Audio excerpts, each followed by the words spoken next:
Whose stock is going up for the Nashville Predators and whose stock may be dropping? We're going to talk about that and the Western Conference on today's Locked On Predators podcast.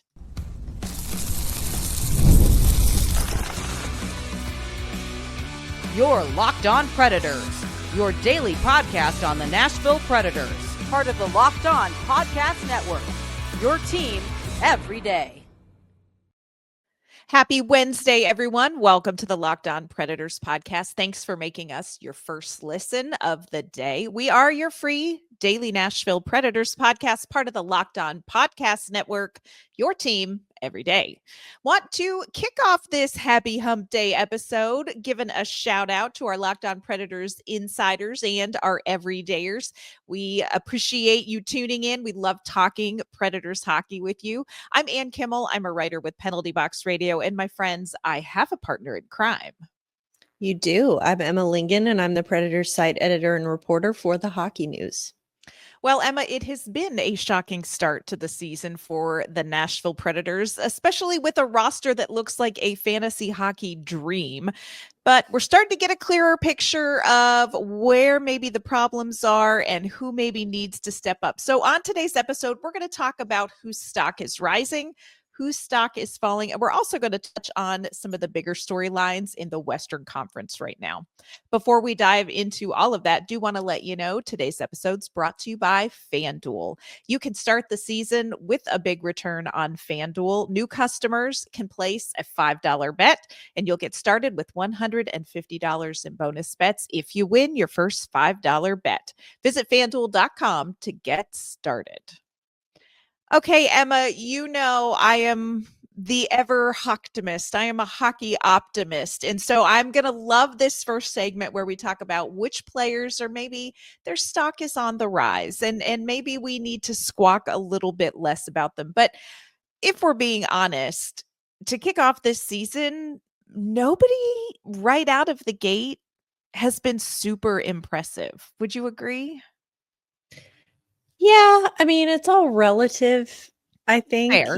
I'll say, I think that UC Saros has had a really impressive start, especially for a guy who tends to have slow starts usually. Philip Forsberg has done some unreal things. But again, neither of those guys has done anything.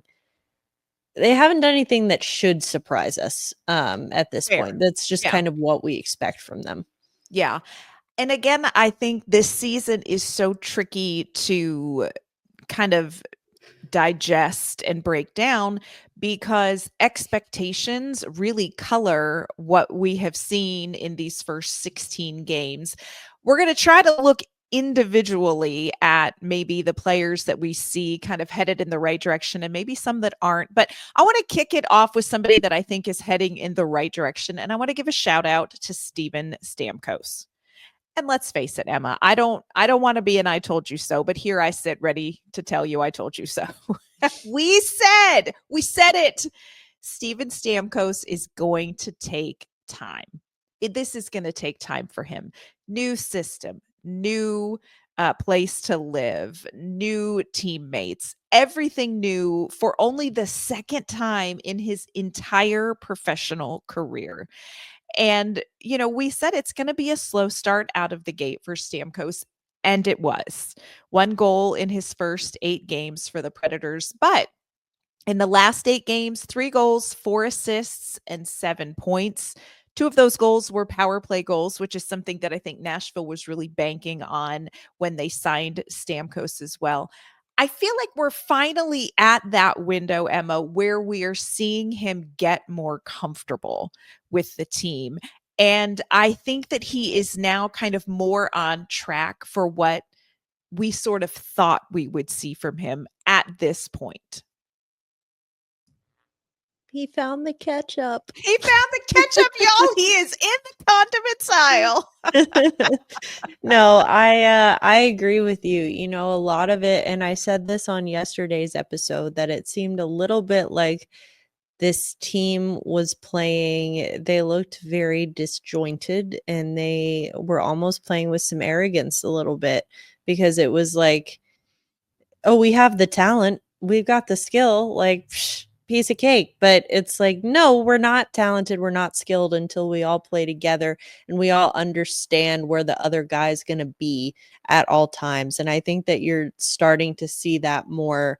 And Stamkos is an example of that. I think on, at 5-on-5, he's, kind of settled into that top line role. But then on the power play as well, we're starting to see him get a little bit more comfortable with that consistency in personnel, which is something that, we had been lacking in the the Mhm. first several games of the season. I think that it's been a good thing to see him kind of, blossom, I guess, in that Yeah. role.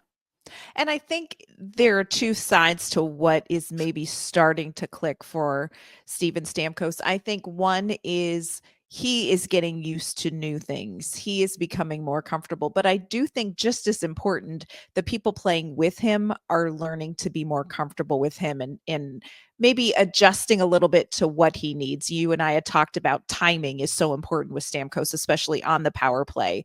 And I think when you see him start to get more comfortable and you see his line mates or the people on the pen or the power play with him, everybody making the adjustments to kind of understand this is what's going to unlock his game. I'm not surprised that it's taken 16 games or that this is where we're finally like, "Oh, okay."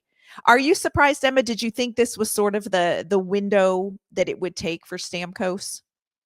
I mean, yeah, I think that with a guy in his situation where obviously he's played for one organization his entire career, I think that you really can't put a timeline on it. You can't put a label on it and be like, okay, this is the expiration date, or, whatever you want to call it. I think that it's just, this is truly uncharted territory for him. And so you kind of have to give it the space to breathe and give it time, whatever time you think it should take, add some Add games. some time. Yeah. That's probably what it is.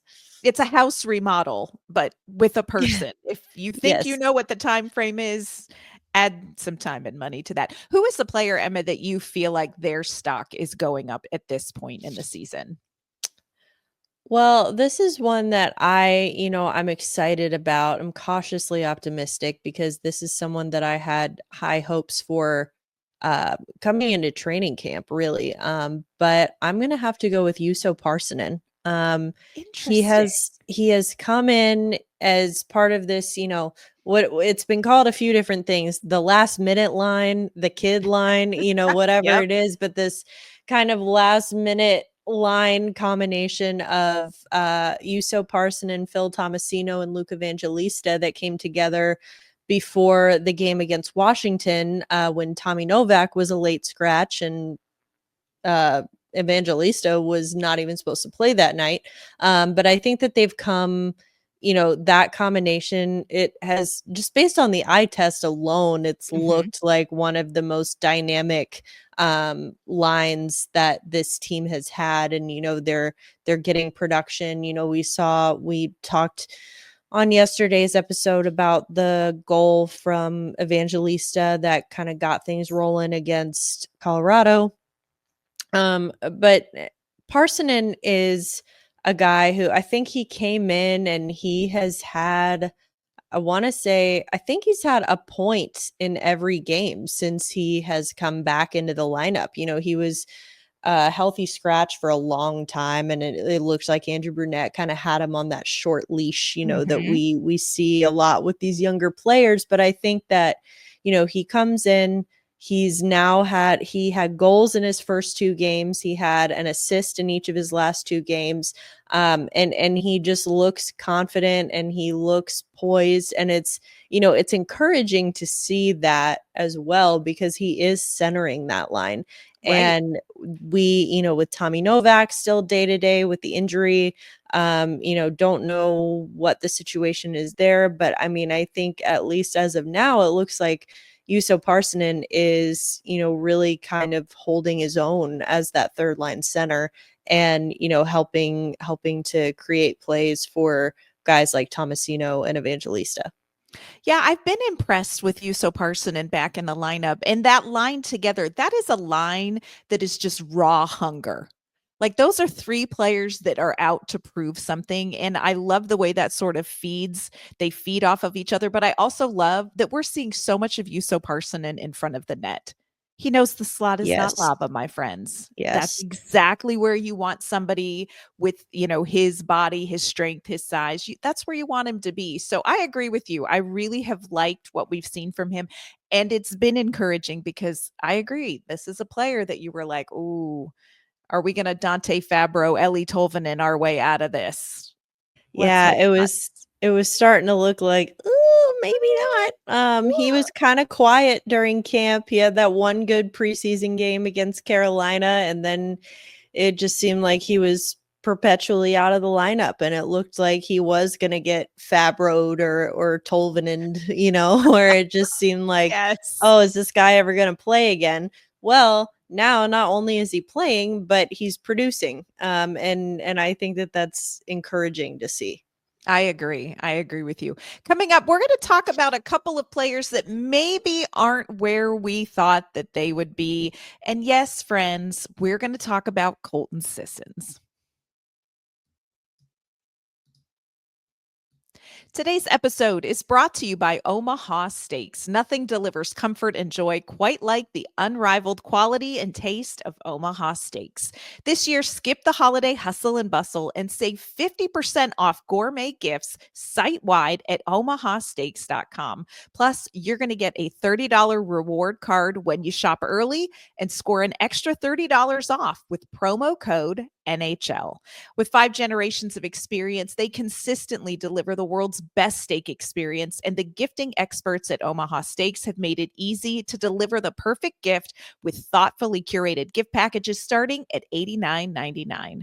From legendary steaks to mouth-watering desserts and more, save 50% off site-wide at omahasteaks.com. Plus, our listeners are going to get an extra $30 off with promo code NHL and a $30 reward card when you shop early. That's 50% off at Omaha Steaks, OMAHA steaks.com, and an extra $30 off with promo code NHL. Minimum purchase may apply.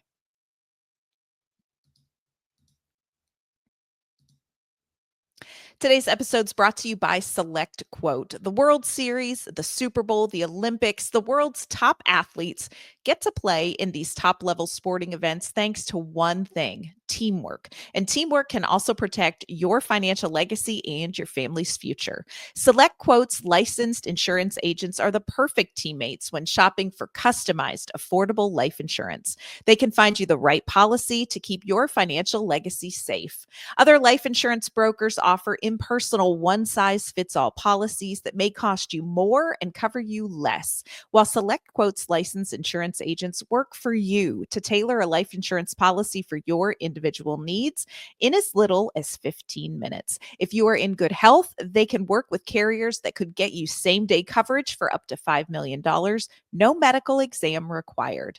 And these policies are more affordable than you think. You could get coverage for up to $1 million for as little as $20 per month. Head to selectquote.com and a licensed insurance agent will call you right away with the right policy for your life and your budget.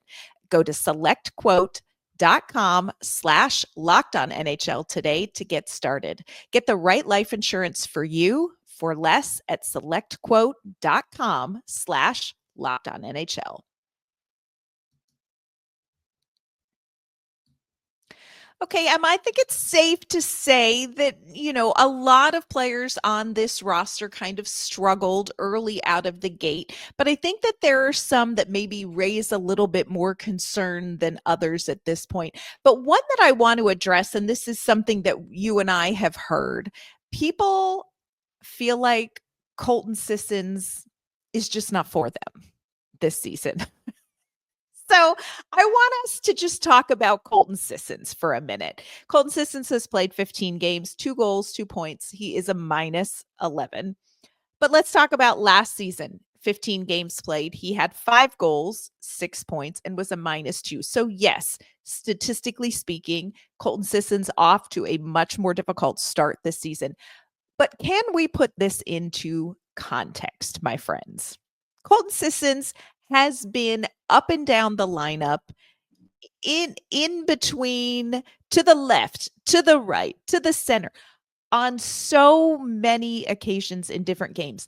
Part of that is it's just his superpower. When you talk to Colton Sistens, he'll say, look, that's kind of what my career is built on. Like, I am a little bit multifunctional. We here call him Mr. Potato Head because you can kind of plug in an eye, an arm, a hat in different places. He's still a potato. It has not been a great start necessarily out of the gate for Colton Sistens, but I'm not concerned. Are you concerned about Colton Sistens? No, I think that he has kind of been, what's the word? Almost like collateral damage of Yeah. this whole shuffling the lines that Andrew Burnett has been doing, trying to figure it out. And that's kind of like, it's one of those things that, what's the saying where it's like, never let anyone know that you're good at something, because then like you'll have to keep doing it All the and time, that's yeah. all the time. And that's kind of what Colton Sistens is right now. It's like he is that safety net, that security blanket, that potato that can just kind of go anywhere, and you know what you're going to get from him. And he's very reliable. And again, he's not going to be the guy. He's never been the guy that's going to go out and score 40 goals for you. That's not really his Correct. game. But I think that again, it's sort of collateral damage, and his numbers early in the season are kind of a byproduct of him just being so many places throughout the lineup and not really having a home yet. Yeah. The other thing I will say to people who are like, Colton Sistens is such a problem this season, who you putting in there? Who you got? Who you Also, got? a fair question. Who you got right now that you're going to put into a role where, by the way, I'm going to need you to play fourth line minutes, a very different role. I'm also going to need you to hop up and center Steven Stamkos and Jonathan Marchessault. Hey, just so you know, a little penalty kill, please. And you know what? Worst case scenario, you will be thrown in on the power play. Who are you all putting in there? You got nobody. Okay. Yes, Colton Sistens off to a tough start. But if you think that this team is going to be significantly better with Colton Sistens out of the lineup and Captain Invisible, because who are you going to put in there in that lineup? I'm sorry. That is not correct. So just wanted to just let's talk about that. I just felt like we needed to talk about that. Absolutely agree. Colton Sistens not performing where you want him to be. This is not a player that I am concerned that this is a sign that he is not going to be able to get back to contributing in the way that this team needs him to. So I just wanted to do that dance, Emma. Thank you. Who is a player, Emma, that maybe you feel like is underperforming in a way that maybe makes you a little bit nervous? I hate to say it. I know none of this segment is fun. Tommy Novak. Oh, I'm a little concerned about Tommy Novak. yeah. And because, I mean, obviously he's dealing with the injury right now, so he's been out of the lineup. We're not holding that against him. But I think when I say I'm concerned, it's more just because the way he looked, and we talked about this, the way he looked at camp, centering Stamkos and Marchessault on that second line, we're like, ho, okay. There it is. There it is. And it's like, that was a question. It wasn't, it certainly wasn't decided coming into this season. Tommy Novak's our second line center, but it was certainly like, okay, we paid him as such, and we are going to try him in that role, of course, because it would be irresponsible not to. So they've done that. And I didn't love it. I mean, now when he did kind of get sent down to the third line and he was playing with Luke Evangelista, those two guys play so well together that he started to pick it up a little bit, and you saw some things, you saw some potential for sure, but it just, I don't know what happened. It's like that during camp, centering Stamkos and Marchessault, he looked like a natural.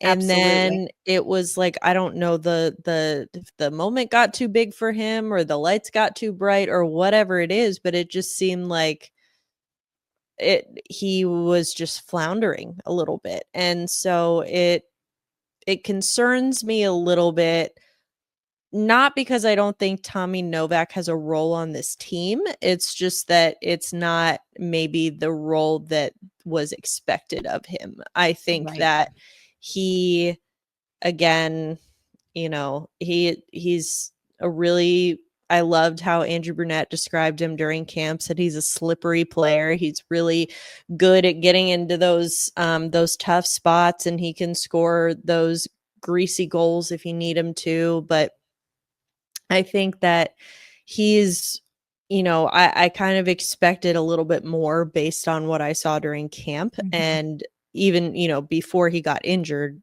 we still haven't really seen it. I would agree. And I want to say so many people who followed the Preds were at training camp really have had sort of the same experience that you and I did as people who were at training camp and followed camp. The beginning of training camp looked one way. So many players looked one way. And then when the rubber met the road in the regular season, that great look in training camp at the start just didn't translate out of the gate. And that's true not just for Novak, but I think for the team overall and other players in general. But I agree with you. And I worry that Novak has been moved into the short leash column, even when he comes back. And, Yeah. you know, he has not done as well with that second line center role as you want him to do. But I agree with you. There's still a role for him here. I would love to see him get that confidence back, because you wonder if it was a mental component that sort of changed how he was able to perform on that second line. But yeah, and that's a tough one. It's going to be interesting to see what Andrew Brunette does with him when he is back healthy. Where is he going to fit into the lineup, and how does Bruno see him being used moving forward? Because, like you said, they kind of are paying him like a second line center. Got to do something. One of the other players I just want to touch on real quick is Michael McCarron. God bless Michael McCarron. Look, one of the downsides of doing a podcast is that you have to say some hard things about players that are just great people. And Michael McCarron is one of those. He is, as we say, a good egg. But this has been a tough start to the season for McCarron. 14 games, 1 goal, 2 points, minus 11. Some of that is 1 or 2 really bad games. He was a -4 against Seattle. He's had 3 other games where he was a -2. And look, I know some people hate the plus minus stat, and it is a little bit of a hoax, but it is an indicator of something.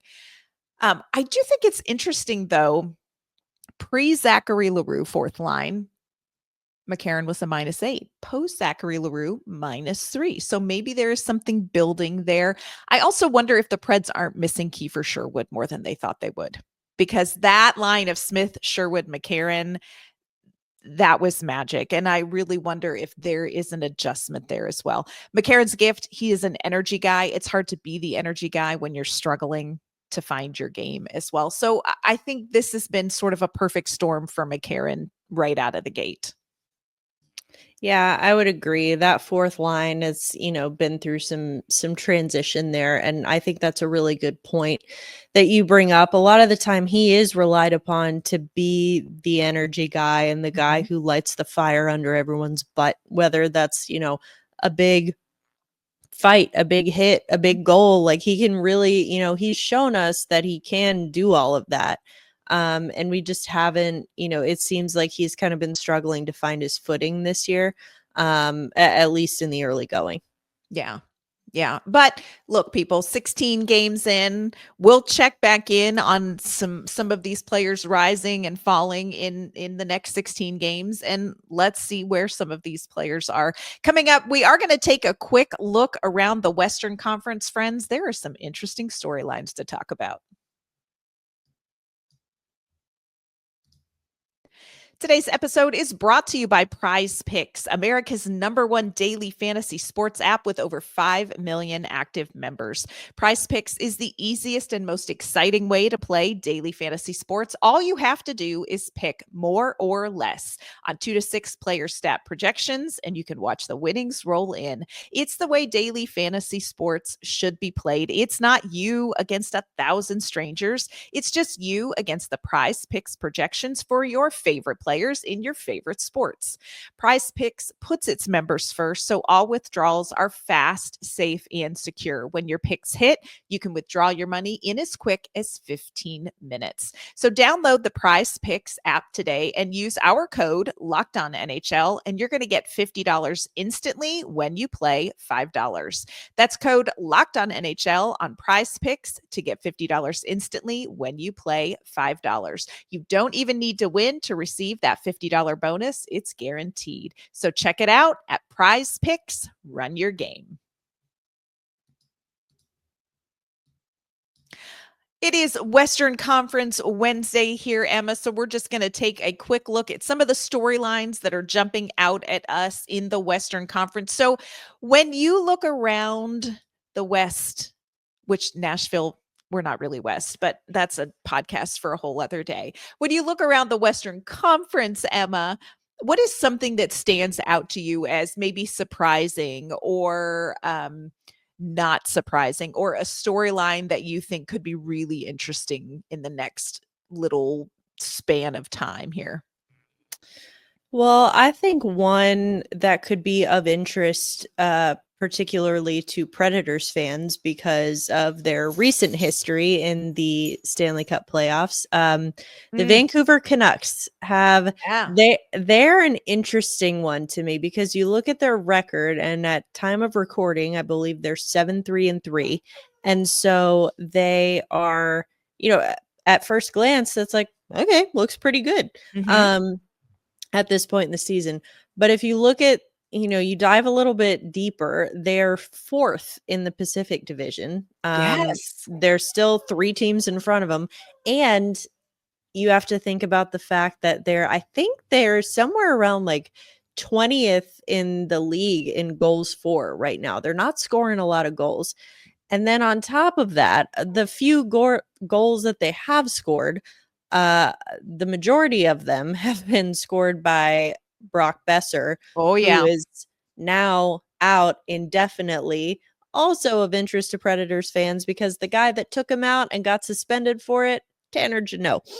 Yep. So, they are getting, Vancouver is getting Dakota Joshua back. I know Anne has some feelings about Dakota Joshua. Still in my backpack of hockey grudges, y'all. Yes, but even with him coming back, he doesn't really have that scoring upside that, no one on that team really does to replace Besser. Like maybe JT Miller, but he's been struggling He a bit. struggled, yeah. He's been struggling quite a bit.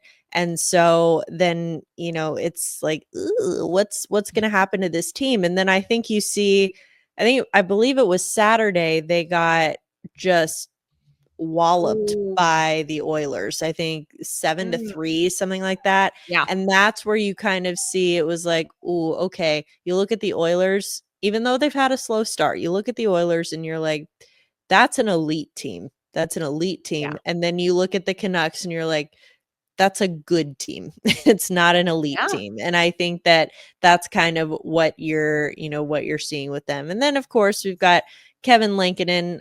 He was chased from the net in that 7-3 loss. But if you will recall, he is usually good for one of those each year. He had one, I remember, in New York at MSG, his first season with Nashville, and then he had another one last year. It's like usually he's good for one of those just flush Yep. it games a Get year. it out of his And system then. you Yeah. know what? Maybe we're just getting it out of the way early. That's fine. But the latest update on their goalie situation, I think, is that Demko is still indefinite. Like, we don't know when he's coming back. So the Canucks, it's a perfect situation for Lankinen because he wanted to be a starter. He wanted to prove that he could be a starter. He's getting that chance now. And the Canucks are getting him at a bargain. We'll just have to see, if this is his first real shot at being a starter, like, can he sustain this level of performance, notwithstanding the loss to Edmonton. Yeah. Vancouver really is an interesting team. I agree with you. They're one of the teams that I'm enjoying keeping an eye on. Kevin Lankinen, but just what are they going to be? What are they really going to be? And I do think there is that Brock Besser factor that, if he is out, the Preds, I think, play Vancouver on Sunday on this Western road trip. That's something that could factor in. Also, just want to shout out Kiefer Mad Dog Sherwood because he has 84 hits in 13 games. He is on pace for almost 530 hits this season if he does not shatter into a million pieces before that. So I wanted to just shout out the Winnipeg Jets. I think we all know the Jets are on absolute fire out of the gate. I think at time of recording, they have like 28 points, I think, in the standings. It's a whole thing. And we really thought that they were just going to be the overlooked middle child of the Central Division. But I'm going to be very curious to see where they're at when they finish the month of November, because they've got the New York Rangers, they've got Tampa Bay, Florida twice. They play the Predators. I'm not real sure how that's going to go, but we'll see. It's a second game of a back-to-back. Then they play Minnesota, the LA Kings, best team right now in the Pacific, and then Vegas Golden Knights. This is a tough schedule, and I think we're going to find out who the Winnipeg Jets really are by November 30th. We're going to have a better idea. Now, they're going to be decent because they have Connor Hellebuck. And I always say you could put my mom and I on the ice in front of Connor Hellebuck and you stand a good chance of still winning the game because he's so good. But I'm very curious to see, is this a mirage? Obviously, they're talented, but I think we're going to see just how much of a postseason playoff team are they when they go up against Florida and Vegas and, the LA Kings and Minnesota that's on a good run. So that's kind of my Western Conference storyline I'm following. I mean, the Winnipeg Jets, my goodness, like, they're a team that I think for some reason, we all maybe kind of expected them to take a step back this year, with a new head coach and all of that. But then I'm looking at this roster and I'm like, why? Why did we think that? Yeah. Why did we think that they were going to take a step back? Because it's just, you look at them, they have no weak spots. They have no like weak links. They have no holes that need to be plugged. It's just like they can skate, they can score timely goals on the power play, which is huge. They can hit, they can really do a little bit of everything. And obviously they have the great goaltending equalizer in Connor Hellebuck. So it's just like, I'm looking at it, I'm like, wait, why did we think they were going to take a step back? Like, this team, they're just so complete. They have everything. Yeah. And now, but then again, we have seen them, maybe not start off quite this hot, but we have seen them, look lights out during the regular season, and then late season and or playoffs, they kind of crumble, Right. sort of inexplicably. So will be interesting to see how long this can last. I'm not a doubter. I'm not a hater. I am genuinely curious of like, Yes. how long will this go? Because I have nothing but respect for the Winnipeg Jets and the job that they've done so far. I guess they don't lose anymore unless it's to the Toronto Maple Leafs. It's crazy. The one place where I think they are going to fall off is in their power play. They're at like 42, 43% on the power play. Look, you are not Edmonton. Like, that is not sustainable. So I do think that's one area where we will see the Jets kind of even out a little bit. But man, they have been great out of the gate. And I am fascinated to see what happens in these next 2.5 weeks with them. Something we're going to keep our eye on. Of course, Nashville has their own business that they need to be focused on. They are going to be facing off against the Edmonton Oilers tomorrow night. On tomorrow's show, we are going to preview that game, let you know what we think we need to see from the Predators. And also, we're going to check in with Edmonton. Where are they since we last saw this team? That's going to be on tomorrow's show. Before we sign off today, though, Emma, let everyone know where they can find you and your work. You can find me on social media at Emma_Lingen, and you can find my work at the Hockey News. And you can find my work at Penalty Box Radio. You can find me on social media at ANK_Mama on Ice. That's going to do it for this Wednesday episode of the Locked On Predators podcast. Thanks for making us your first listen of the day. Have a great Wednesday. We will see you back here tomorrow.